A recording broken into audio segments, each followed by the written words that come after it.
How y'all doing? How y'all doing? This is Alvin with Trying Success on the Old Fashioned Health Network. Good health inside and out. Got my main man Sean here from Body Art by Sean on with me today. And so, you know, by him being a fitness guy and all that good stuff, Sean, I'm going to let you tell him a little bit about yourself, who you are and all that good stuff. And we're going to get into this topic about bodybuilding.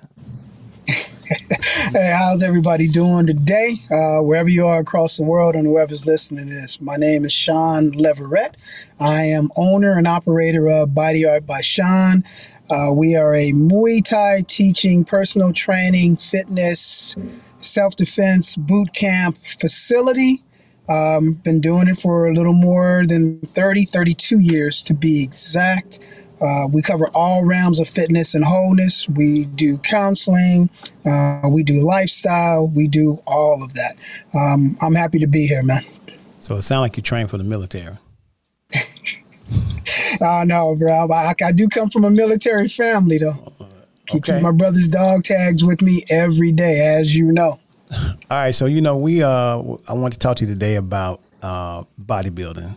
You know, it's the beginning of the year. Everybody's going to work out and have either a beach body or what they call a bodybuilding body, which I'm trying to figure out if they both one and the same. If you got a bodybuilder's body, then you're assuming you're ready for the beach as well. But anyway, I've seen some stories about people that are guys that are into bodybuilding as well as female.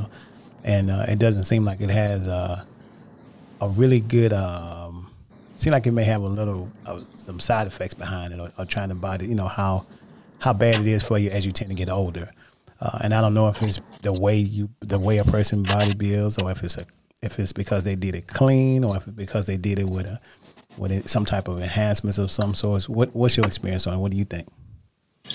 I mean, that's a big field.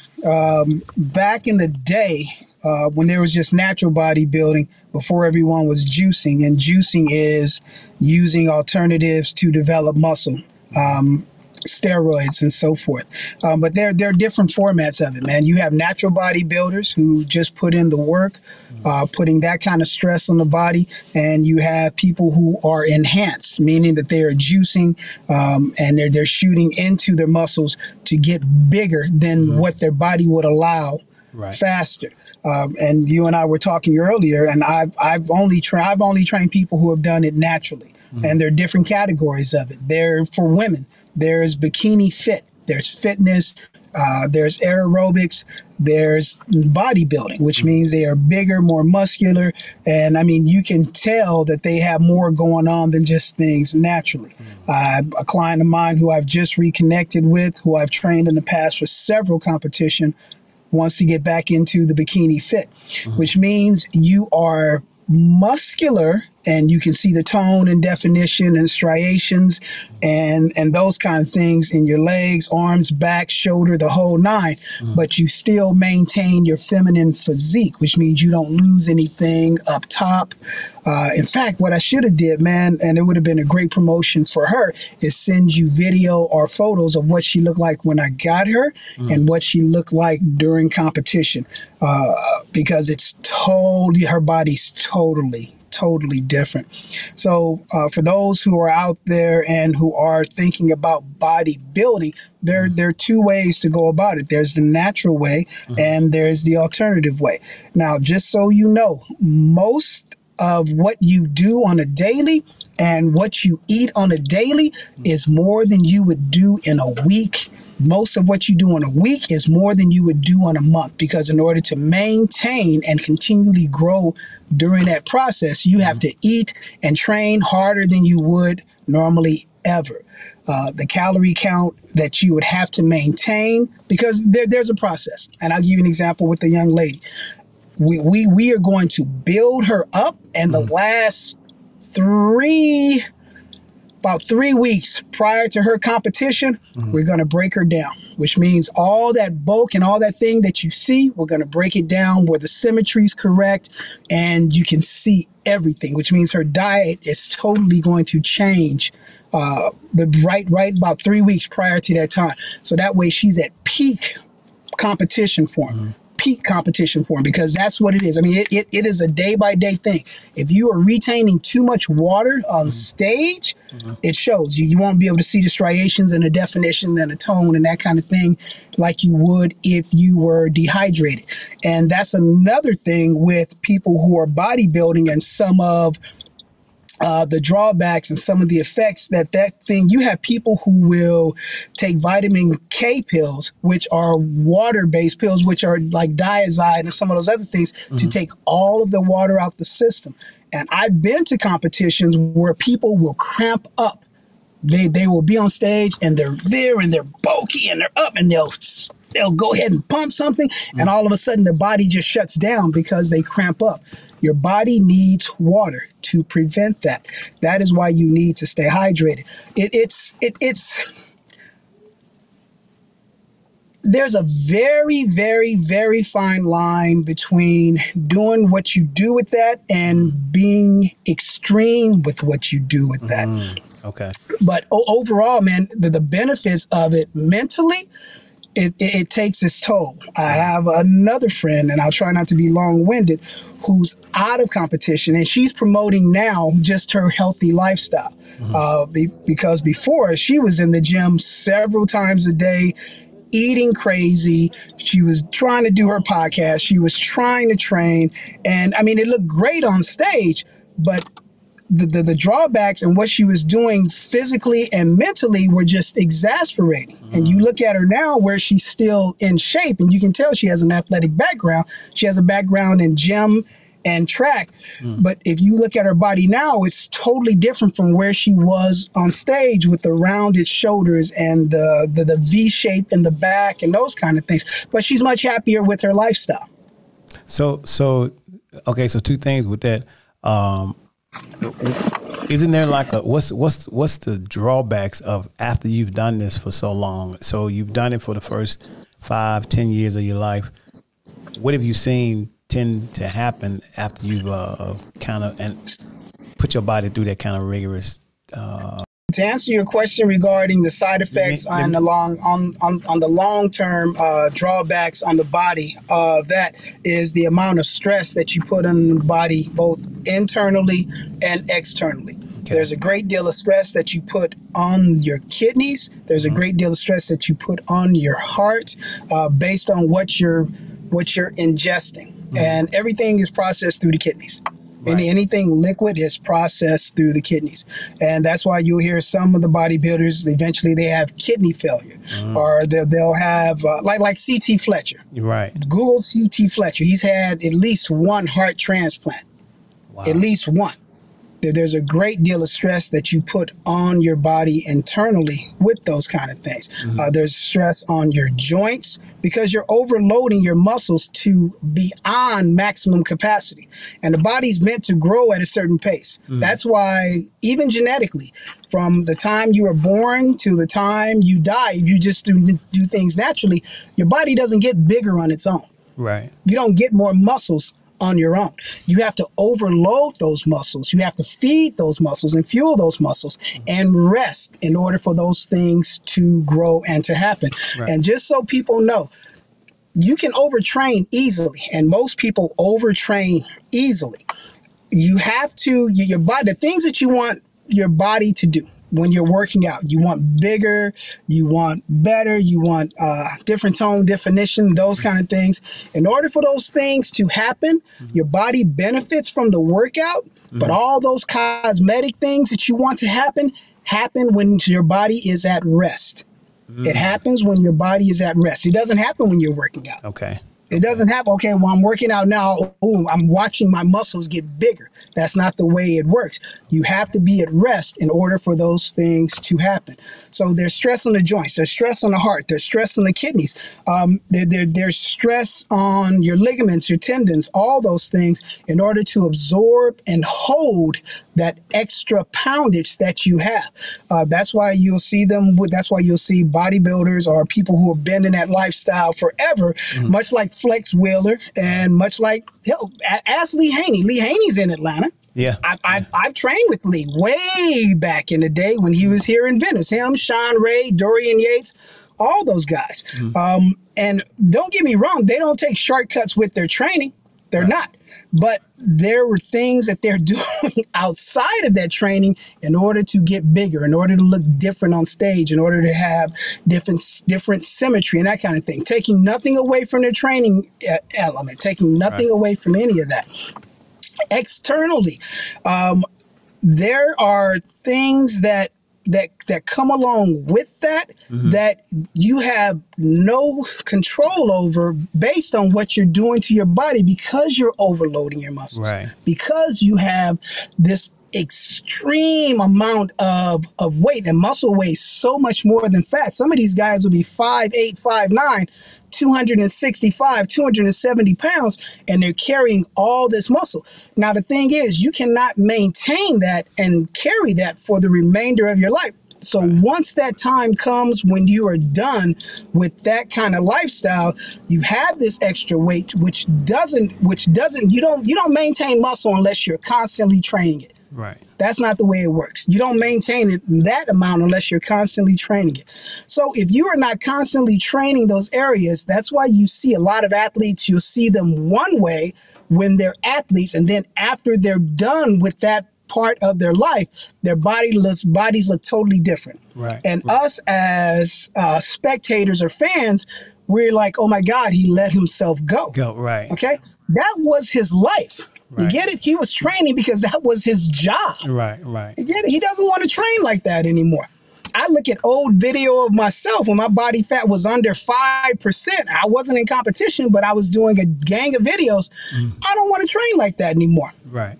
I enjoy my lifestyle, but I'm not 5'9", 206 pounds with 4.5% body fat. I was ripped, but I was training in the morning, in the afternoon, in the evening. I was eating like crazy. And if I knew I had a video or a commercial or something coming up, we were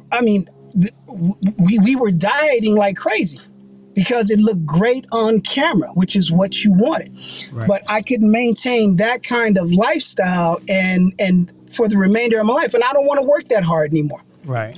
So when you have that kind of, back to your previous question, when you have that kind of stress on these joints, on your back and the vertebrae and that kind of stuff, and you don't have this muscle surrounding those areas anymore, all of a sudden it just becomes almost like dead weight.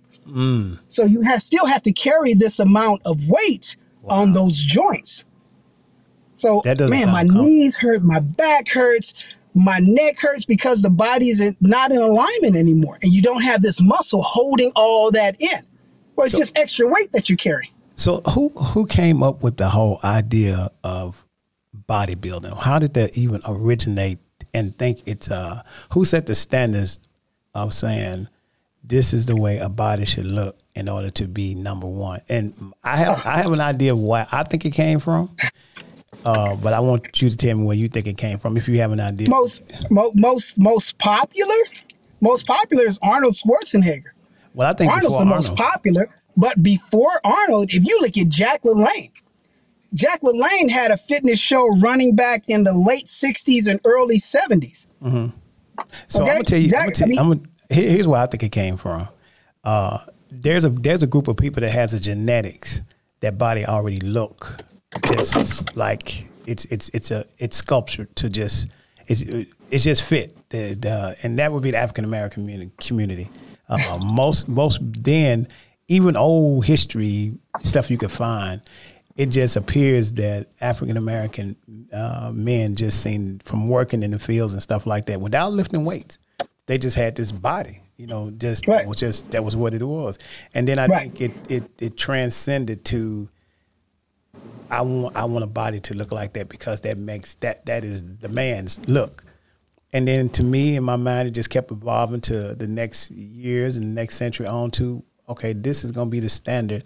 They use the term mandingo or a big caveman. This is what a man's supposed to look like. Even in the caveman days back then, it's always seemed to be this big guy. But they out there in the field working, they're eating a lot of different, in my mind, plants and stuff like that to be the size they are. And then there was a lot of stuff, non-processed stuff that wasn't even interfering with the body. So they didn't have those ailments and stuff later on after the weight went down. You could see old guys, even when they got older, they maintain still a good body structure without having to do it the way we're currently doing it now. So that's my mind. And in my mind is where I always think about why it probably originated. Yeah, I mean, honestly, I agree with that 100%. I think a lot of that has to do with exposure. Mm-hmm. I mean, we've always worked. We've always worked. We've had to form our own. Jewelry. Let's go crafts. Right. Okay. Let's go woodwork. Let's go jewelry. Let's go stone. Right. Okay. Right. No machines available. Right. What do? Yeah. You hammer that out. You grind that out. You carry that out. You move that out. Physical jobs, and you're doing that on the daily. So those are the things that take place. So I agree with that 100% as far as the people. But exposure is what made it popular. Exactly. Exposure. Yep. Exposure is what's made it popular. Exactly. And that's why I see, and that's why I talked about Jack LaLanne, because he was the first one to have his own show. But Jack, and see, like I'll tell this, Jack. If anybody Googles Jack LaLanne, you'll see who he is and how he was fit. And he was working out in a jumpsuit, in like a onesie. I kid you not, that zipped up the front. He was working out in a onesie. And he was here in California. The first gym was Jack LaLanne's. Anywhere and everywhere. The first gym ever, Jack LaLanne owned. He would go to like the slaughterhouses straight down Firestone here in Los Angeles, but a city called Downey. Okay. He would go there and drink like however much cow's blood, raw eggs, and all these other things until he developed like a blood clot, which changed that dynamic. You get it? Right. So the eating part has evolved, which is a great thing, but all that is just more so exposure. Okay. Does that make sense? Yeah, you get what I'm saying? Yeah. Exposure and marketing. So let me ask you this, and I won't hold you because we're about to end the podcast. So a lot of times we feel that you have to have a certain amount of protein in your body. The guys I know that bodybuild, they eat a whole bunch of steaks and red meats and stuff like that to build the muscle mass that they feel that they need. Of course, me being vegan, because we talk about that a lot. One of the things I learned about being vegan is that the comparison that I've been taught, if you watch an elephant or a cow, something like that, animal in the wild, they don't eat meat, but they are big animals and they are eating plants, which shows you they're getting enough protein in their bodies. And then we're getting secondhand protein when you eat a cow, because the cow is eating the grass, which gives the cow all of the protein it needs. And then we turn around and then we eat the protein from a secondhand source, which is we eating the meat. That is what protein for the cow. So do you think that, well, we've seen it before. How do you feel about when you say eat clean, a person being a plant-based person, eating all this clean food, trying to bodybuild, and do you think they have the same effects as a person that's not eating? And I'll say this, because how many years ago that I had someone come to me to endorse a pea protein, not urine. I got you. Yeah.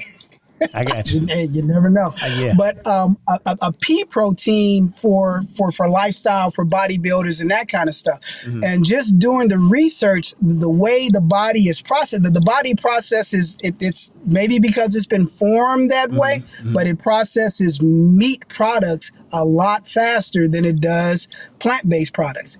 Faster. Not necessarily better, but definitely faster.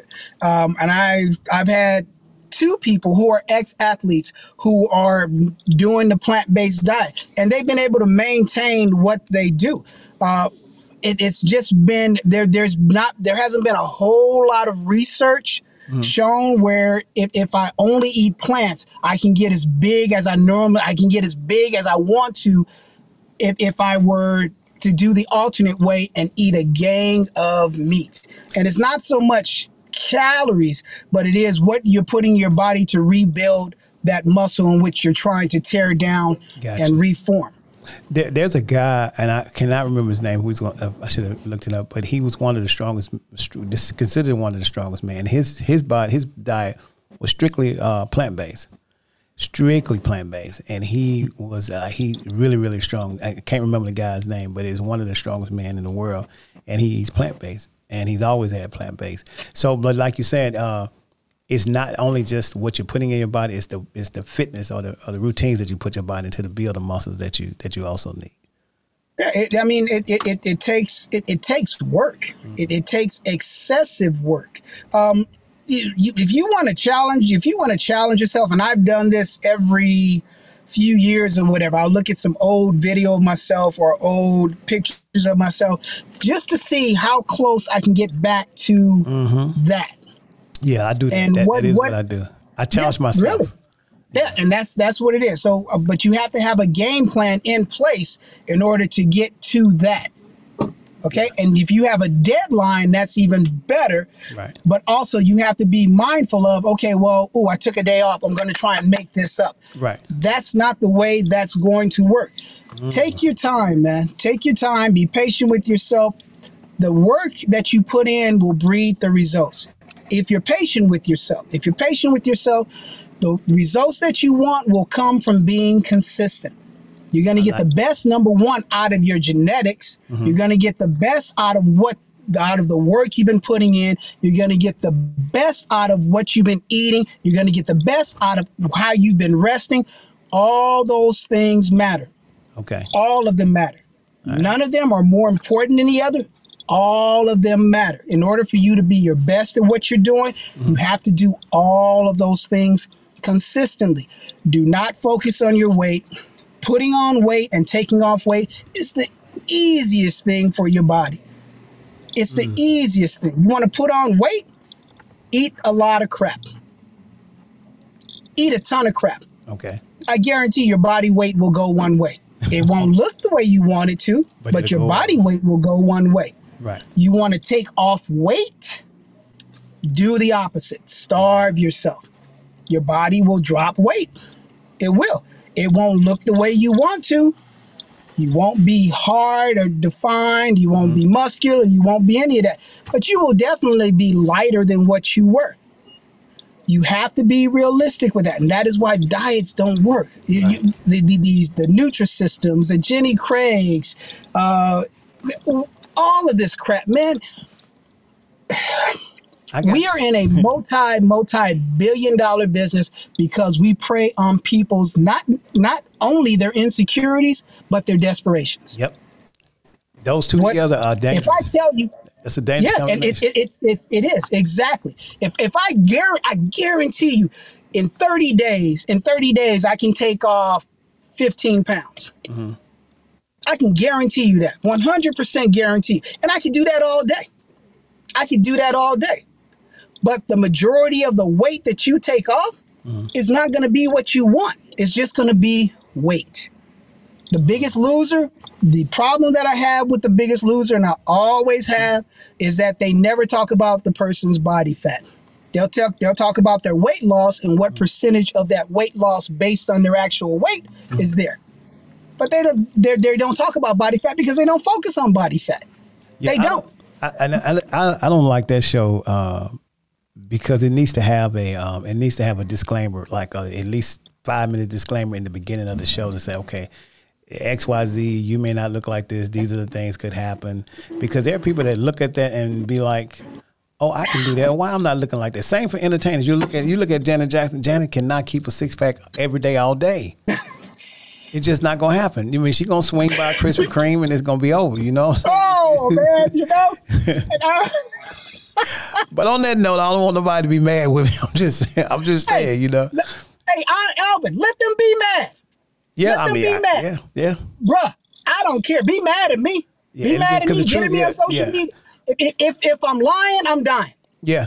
Sean, you know, I'm gonna tell you, it wasn't a harsh reality, but it's reality. If you're trying to work out at all, and you have one day you have a really good body, you're feeling pretty good about yourself, and then you go to lunch and you eat, and then you go home, take a nap, you wake up the next morning, get on the scales, be like, where these other 6 pounds come from? Then you look in the mirror, be like, what is all this extra, or this, that, and the third? The body just not gonna stay the same every day.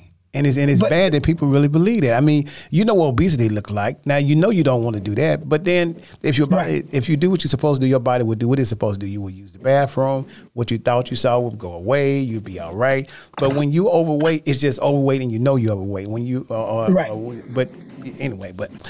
Sean, thank you so much. I appreciate you calling in. Thank you, brother. Thank you. And anytime. Again, let them be mad. Be mad at me. Don't be mad at Alvin. Be mad at me. I ain't scared. Oprah has more money than how many people? Yeah. And what kind of commercials is she doing right now? Which one is it?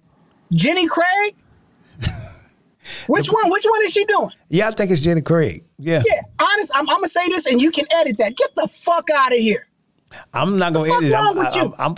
I'm gonna let my ratings go up. I'm gonna put your name on top of it. I'm serious, man. Get the fuck out of here. Honestly, real talk. You got all this money, and you got all these people who are depending on you, who are looking to you, who are following you, who rely on your every word, and you're telling them the best that they can do. The best that they can do is get Jenny Craig. Oh, you know Oprah ain't eating no damn Jenny Craig for lunch. No. You know she ain't popping nothing out the freezer. You know this. It's fresh. It's freshly made. Man, yeah, I'm gonna tell you what. I'm gonna tell you what's interesting is Oprah absolutely loves a fresh garden. She has a garden. She does gardening. I think what Oprah was doing is giving people some type of lifeline to hope they would at least jumpstart something. Because one thing I do know about fitness, if you start and you like what you see, either you're gonna do one or two things. You're gonna try to maintain it, or you're gonna go overboard. And I'm believing that she's like, okay, at least if they do something, it may encourage them to do the right thing. I'm giving her that. Alvin, stop defending Oprah. Oprah, if you can hear me, you wrong for that shit. You wrong. Stop. You know you wrong. Oprah can have, and honestly, she has the kind of money, and this is what I mean by you have to start here. Mm-hmm. You have to start here. Oprah has the kind of money that she could have somebody wake her up every single day. The next person comes in, okay, we're going to walk with you every single day. On a route. Next person comes in, I'm going to fix your breakfast for you every single day. She's got somebody she has the money for all these dynamics. She has no reason to fail. So so let me ask you this. If you could actually talk to her, so we're going to call up. So, okay, Oprah, Sean wants to talk to you about this commercial that you're in, and he has something he would like to. Honestly, and he was like, and he gonna say it nicely. I mean, you can't talk to that woman like that, man. Now look, I'm gonna put her on the phone, and you gonna talk to her right now. What you gonna tell Oprah? Okay, I'd be like, hey, Oprah, how you doing? Loved what you did in The Color Purple. Loved what you did in The Color Purple. I enjoy you as an actress, as an entertainer, as an influencer. I think you are on point. Let me ask you about the Jenny Craig thing. Whose idea was that? Honestly, whose idea? And whoever's idea it was, you need to fire them. Okay. Whoever convinced you that was a good idea. And then she's going to say, okay, Sean, I'm going to do that. So I want you to come and let's create something. And what you going to do then? I ask her, and honestly, forget you being in a position where you can help me and expose me and the rest of that She ain't stuff. trying to expose you. No. I know what you're saying. I'm saying forget that. Are you ready? Are you going to ask if she's ready? Because if you're not ready, I ain't doing you no good. Okay. I only deal with people who are ready. I don't care who you are, what you do, how much money you have, what you ask. I could point in any direction. Ask how many social media influencers or whatever who have come to me and say they can do X, Y, and Z for me if I train them. And what you tell them? Why? Because you're not ready. You're not ready. And I've had those. And I only know this because I've had those because when it first started happening, I was excited about it. Oh, shoot, they can help me with my business. Mm-hmm. So you start training them. Oh, we have to get some footage. Oh, I want to get some content. What the fuck? Honestly, I don't care. And I was about to drop a name. I used to have this, and I think I used to have this. So you know, listen, I'm posting all this. All right, I'm just. I don't care, bruh. Trust me, I don't care. Ask any people. I am who I am and what I am because of what I do and how I talk to people. I've seen you train people, and I'm like, Lord have mercy, I can't let Sean train me because if you're not ready, you sure don't want to do it. That ain't what you want. I have seen Sean train people. And I was like, all I care about are the results. Be mad at me, but be mad about me. Be mad at me while you're succeeding. You be mad at somebody, be mad at them while you're succeeding. Be mad at somebody who's got your best interest. Be mad at somebody who only cares about your success. So let me ask you this. Let me ask you this. Okay, then I'm seriously, I'm gonna let you go because I'm gonna post all this. I'm telling you, I'm post all this. I know what your intentions are. So Oprah the man just trying to get you to do the right thing. So don't be mad with it. He wants you to help a few other people. All right, let me ask you this. When you see athletes and entertainers, this is going to be interesting, that are promoting soft drinks and all these other type things. How do you feel about that? I mean, they making millions in the athletic world, and they doing a Sprite or a Coke or one of those juices. And what does that make you feel like as a trainer? Honestly, and I just had this conversation with a friend of mine the other day because there are some out there right now with Mountain Dew, with Coke, with some of the other things, and because they have a platform, somebody has convinced them that this was a good idea. Okay, my issue primarily with that is that the majority of the content, honestly, the majority of content of what you see now is us doing it. And the majority of the content that you see now is us doing it. Meaning as an African American.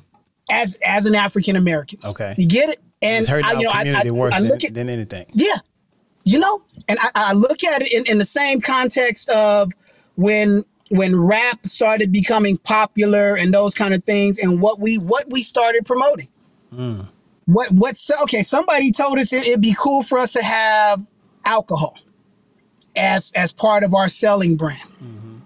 Somebody said it would be cool for us to have weed. And there's, that's your thing. I get it. On the flip side of that, man, there's so many other positives that you can promote and put your face out in front of that it boggles the mind that somebody told you that this was a good idea, and maybe you didn't ask the right people, or maybe you don't have the right people around you to get that information, where somebody's gonna be like, nah, man, I understand that, but that's not for us. Right. That's not for us. Honestly, Sprite ain't gonna make my kid jump higher. It's not. A Sprite ain't gonna make my kid, it ain't gonna make him run faster. It's not gonna get him a college scholarship. It's not gonna get him a better job. It's not. Yeah. If you want to promote it, get somebody who, I'm about to be long-winded. You look at all the pizza commercials and that kind of thing, right? You look at McDonald's commercials. Oh man, Alvin, I got to send you this McDonald's commercial. There's this one where you see she's a little girl. She goes from every stage in her life up until the time when she's in the car with her husband. And I'm going to send you that commercial. And as she's gotten older, she's gotten thinner. So they trick you. Get the fuck out of here. You're eating at McDonald's every day or all the time like that. And as you've gotten older, you've gotten thinner. Let me tell you what advertisement I couldn't understand. Real quick. Let me ask you: have you been to a McDonald's? I haven't been to McDonald's, but you've been there at least once in your lifetime. Yeah. Is everybody in there thin and happy? No, sir, they're not. There you go. So look, let me tell you. You know what commercial, what sponsor I had a problem with, and I still got a problem with them. And they just have to come for me. It's Subway. Because I do not understand how you eat Subway every day and supposedly you tell people they lose all this weight, but that's processed food. So I'm just saying, I already know I'm not getting no Subway commercial. Real quick. Go ahead. Charles, I'll use 2 words or I'll drop a name, and they're doing Subway commercials. That should tell you all you need to know. Charles Barkley is doing Subway commercials. Okay. Charles Barkley. Now, the thing is, they never show him, but it's his voice.